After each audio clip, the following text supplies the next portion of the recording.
semaine politique décisive et tout dépend de vous, Olivier Faure. Parce que Sébastien Lecornu promet un gouvernement à la fin de la semaine, mais il lui reste une étape. Vous revoir vendredi et s'assurer que vous ne censurerez pas. C'est ce qu'on va essayer de comprendre avec vous ce matin. Il n'y aura pas de taxe Zuckman. Il n'y aura pas de retour de l'ISF. Il n'y aura pas de suspension de la réforme des retraites. Comment vous réagissez à toutes ces portes qui se sont fermées ce week-end? Vous dites que tout dépend de moi. Mais non, tout dépend de lui. Tout dépend de sa capacité à entendre ce que les Français lui ont dit. Je rappelle qu'il y a un an, les Français n'ont pas donné de majorité absolue à qui que ce soit, mais ils ont donné une priorité à la gauche. Et ce qui n'est pas compréhensible dans l'interview du Premier ministre, c'est qu'il donne le sentiment de vouloir faire comme d'habitude, de ne rien changer et donc de se retrouver dans une situation où les mêmes causes produiront forcément les mêmes effets. Et donc si Sébastien Lecornu entend rester à Matignon, s'il entend gouverner ce pays, forcément, la copie qu'il a donnée dans Le Parisien ne peut pas être la copie d'arrivée. Dans cette interview à nos confrères du Parisien, je répète, il explique qu'il n'y aura pas de taxe Zuckman, qu'il n'y aura pas de retour de l'ISF et qu'il n'y aura pas de suspension de la réforme des retraites. J'ai quand même pourtant l'impression que c'était les 3 points que vous lui demandiez.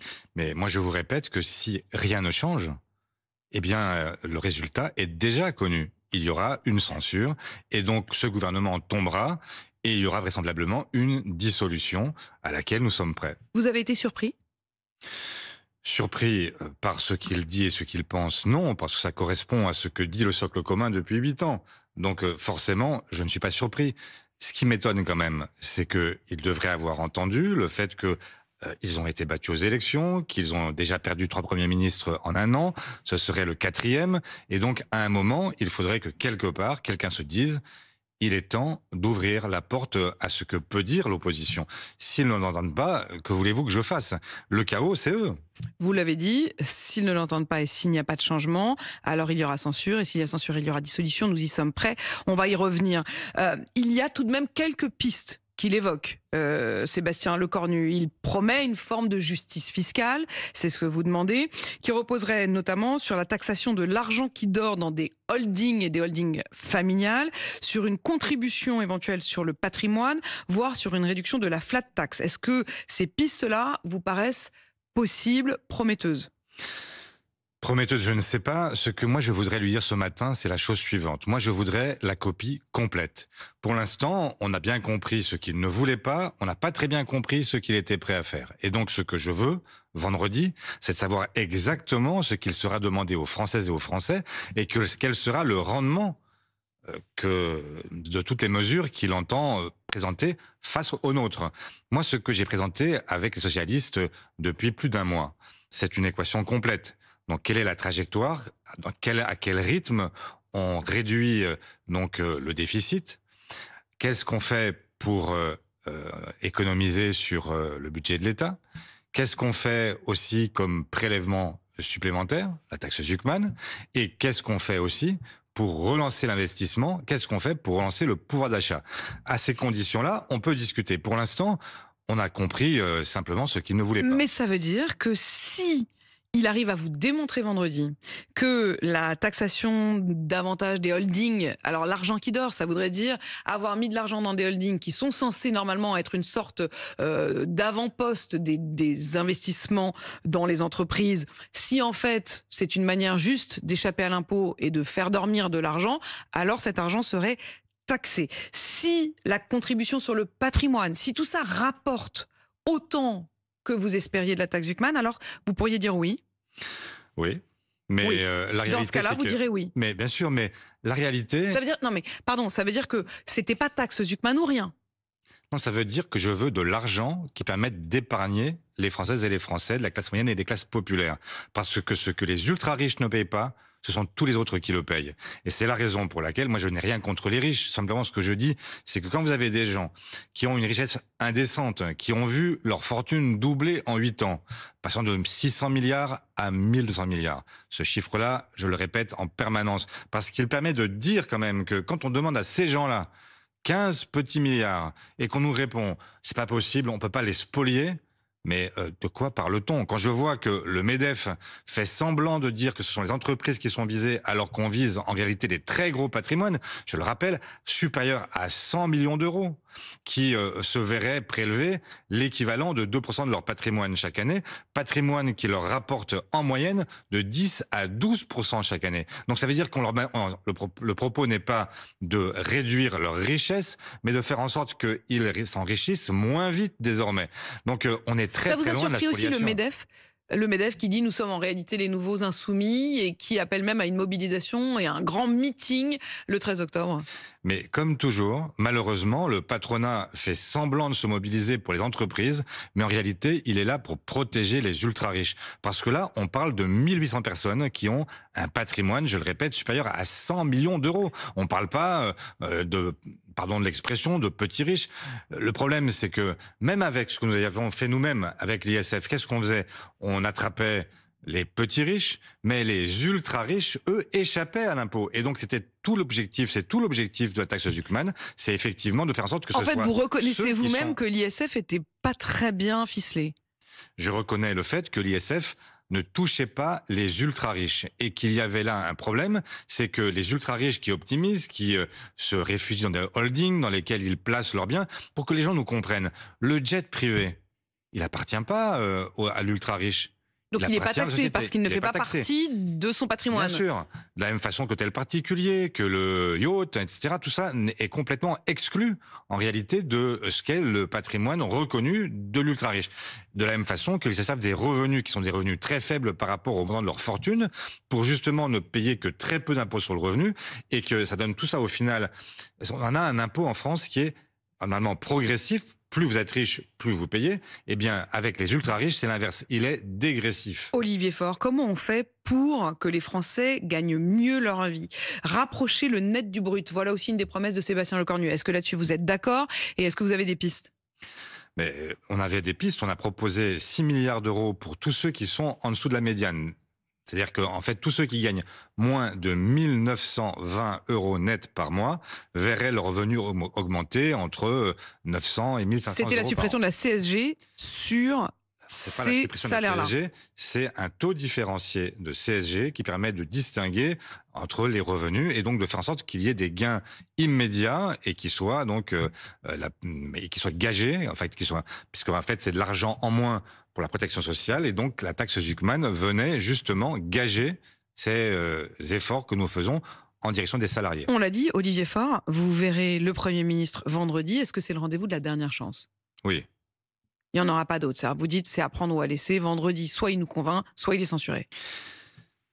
C'est simple. Jeudi, les Français vont à nouveau manifester. Vraisemblablement, dans des conditions, j'y serai, comme la dernière fois. Et donc, qui vont manifester. Et rappelez-vous qu'on a eu entre 500 000 selon la police, 1 million selon les organisations. Enfin bref, une grosse manifestation assez inédite dans la mesure où il n'y avait plus de projet sur la table et que le Premier ministre venait même de dire que les jours fériés ne seraient plus retirés, 2 jours fériés ne seraient plus retirés. Et donc cette mobilisation importante manifeste quelque chose qu'il faut entendre. Il y a une forme d'exaspération dans ce pays et il y a la volonté d'aboutir à plus de justice fiscale. Le lendemain, vous voyez le Premier ministre. Le lendemain, les syndicats, sous la forme de l'intersyndicale, seront réunis et seront donc reçus ensemble par le Premier ministre. Est-ce que c'est de bon augure que le rendez-vous avec vous soit effectivement le lendemain et justement dans la foulée des syndicats? Est-ce que ça veut dire que déjà, au moins sur la forme, il a compris quelque chose, le Premier ministre, d'après vous? En tout cas, ce qu'il doit comprendre, c'est qu'il y a aujourd'hui des gens qui défendent le monde salarié, qui défendent aussi les petites entreprises, qui défendent aussi celles et ceux qui se battent et qui travaillent et qui ne veulent pas être ceux qui subissent les rentiers. Et donc, nous devons aujourd'hui être en mesure de dire que, effectivement, si des efforts doivent être produits, ils doivent d'abord reposer sur la rente, sur la spéculation, sur ceux qui, aujourd'hui, se comportent comme les assistés de la République. Olivier Faure, l'un des proches de Sébastien Lecornu, dit dans la presse ce matin, il faudra accorder une victoire au PS. Est-ce que vous voyez cette victoire venir? Mais je ne sais pas, moi je ne veux pas une victoire pour le PS, hein, c'est pas le sujet. En gros, ce qu'ils sont en train de dire, Non c'est mais qu'il faudra que vous puissiez sauver la face je veux pas pour sauver vous la face. permettre de ne pas Mais censurer. c'est Est-ce là où que il c'est se là qu'il y a un trompe. grand malentendu Mais avec il y a un eux? grand malentendu. Je passais ma journée d'hier, j'ai fait les vides-greniers dans ma circonscription. Et donc, Grand bien vous vous fasse. imaginez, voilà, des centaines de gens qui viennent me parler, etc. Qu'est-ce qu'ils me disent? Ils me disent non pas on veut sauver qui que ce soit, ils disent faites en sorte que cette semaine, quand vous verrez le Premier ministre, eh bien, il y ait enfin un renouveau, un espoir qui permette à nous, qui sommes des gens très ordinaires, de voir un peu de lumière, parce que ça fait quand même Mais est-ce longtemps que qu'on la a l'impression que ce lumière, pays est entré dans la dépression. Voilà. c'est de taxer davantage les riches ou c'est de faire en sorte que eux gagnent davantage? Ah mais c'est de faire que eux gagnent davantage. Mais vous l'avez bien compris aussi, c'est que si vous voulez que l'immense majorité gagne davantage, il faut qu'elle soit moins prélevée.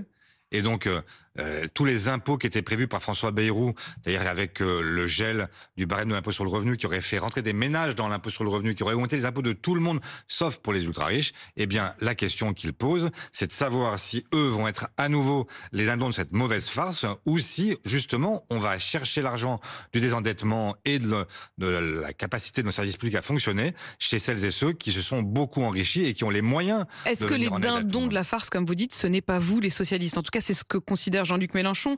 Il l'a écrit ce week-end. Il a bien trimballé les nigauds.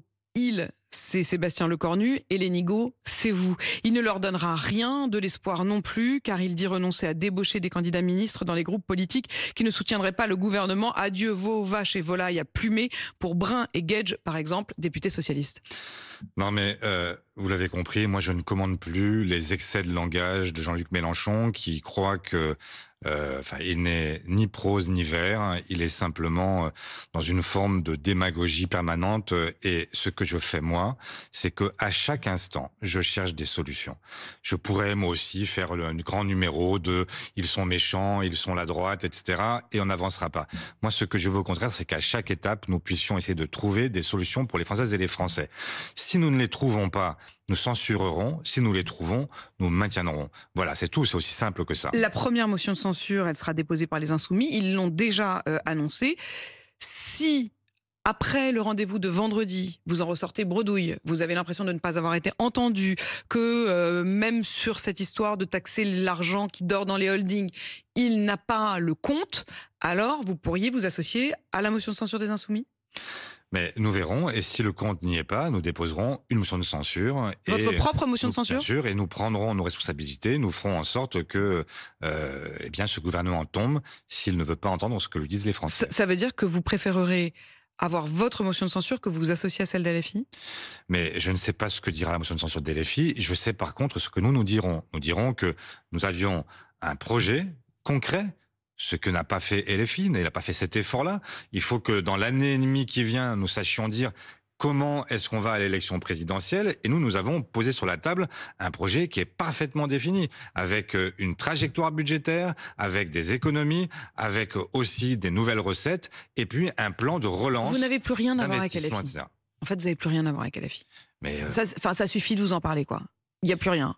Mais c'est pas qu'il y a plus rien, c'est que en fait, je n'en peux plus d'être en permanence interrogé sur des gens qui font de la communication à outrance, mais qui ne proposent rien. Moi, ce que je dis, c'est que dans un moment comme celui-là, c'était quand même vos alliés, quoi. C'est-à-dire, si vous êtes aujourd'hui dans ce groupe, dans l'Assemblée, c'était élu sur une liste commune. Vous étiez ensemble. Enfin, je veux dire, c'est quand même normal et légitime qu'on vous interroge. Ah, mais je vous refuse pas de m'interroger. Vous étiez le nouveau Front populaire. Je dis simplement que à un moment, quand on a un leader qui se comporte comme il se comporte et qui a pour principaux adversaires les autres partenaires de gauche et qui en oublie même jusqu'à l'extrême droite et la droite, je dis effectivement qu'il y a un problème. Il ne peut pas passer sa vie entière à parler du reste de la gauche. Moi, je ne parle pas de lui.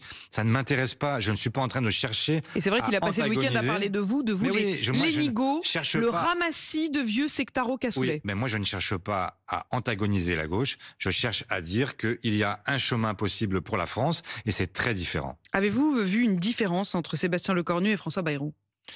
Oui, sur la forme, sur la méthode, sur, je pense, l'attitude générale du Premier ministre qui donne le sentiment de vouloir discuter. Mais le problème, c'est pas simplement la méthode, c'est aussi le contenu. Et pour l'instant, je ne vois pas de changement. S'il y a s'il n'y a pas de chemin possible où vous puissiez avoir au minimum une bienveillance à l'endroit de ce nouveau gouvernement. Alors, je vous arrête tout de suite, il n'y aura aucune bienveillance.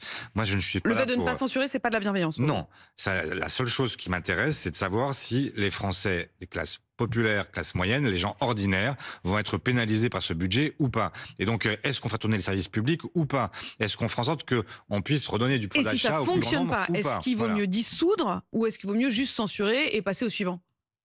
Moi, je pense que dans ces cas-là, c'est le président de la République qui décide, mais peut-être que la dissolution sera le seul moyen d'arriver à remettre les compteurs à zéro. Plutôt que de passer au suivant et au si c'est pour que le suivant ministres. revienne et nous dise la même chose que le précédent, ça sert à rien. Olivier Faure, vous avez compris, vous, le jugement contre Nicolas Sarkozy?